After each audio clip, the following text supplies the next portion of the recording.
السلام عليكم ورحمة الله وبركاته. اللهم صل وسلم وبارك على سيدنا محمد.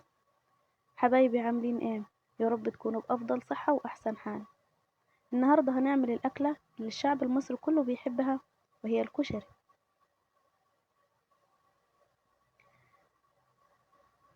شايفين المنظر؟ ما شاء الله، كل حبة بحبتها، مفيش ولا حبة معجونة.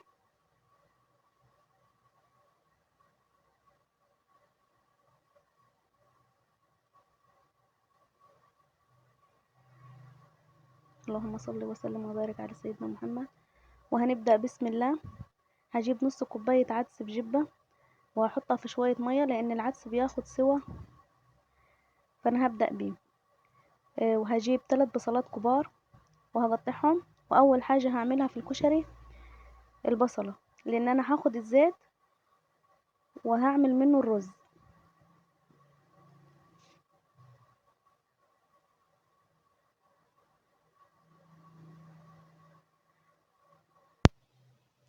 وهنا بشوح البصله،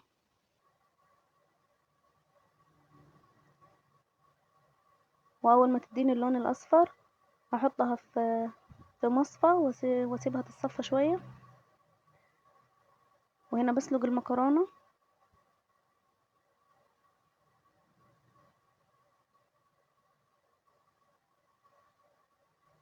وبقلبها كويس. وهنا نفس الطاسه اللي عملت فيها البصل هحط فيها الصلصه. هنا الرز نفس الزيت اللي عملت منه البصل بعمل منه الرز، كمان بضيف شويه زيت. واول ما الرز يفك كده ويديني لون اصفر هضيف عليه الشعريه، وكمان هحط عليه الرز الابيض. واول ما يفك هحط عليه العدس بجبة وهقلبهم مع بعض. بعدين هظبط الملح وهحط المية المظبوطة لسوى الرز.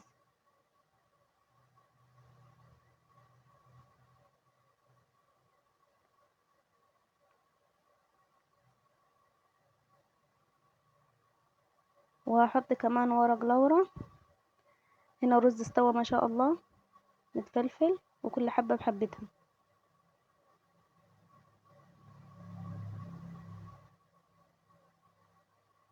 هنا الدقة هجيب معلقة توم مفروم وهحط عليهم ليمونتين.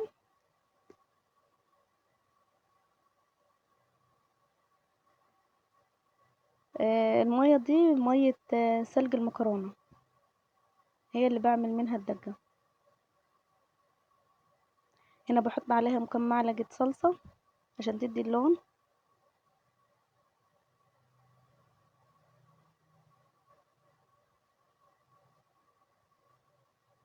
هنا بحط معلقة شطة وبقلبهم كويس مع بعض. هنا الكشري خلاص استوى، بحطهم في حلة أوسع عشان أقلبهم مع بعض. بحط معلقتين زيت على المكرونة وأقلبهم. بحط الرز وأقلبهم مع بعض.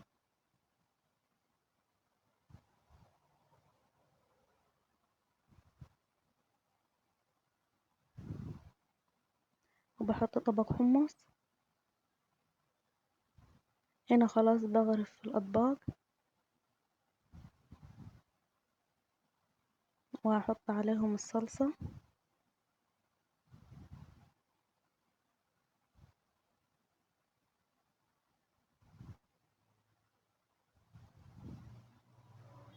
وهحط البصل المحمر.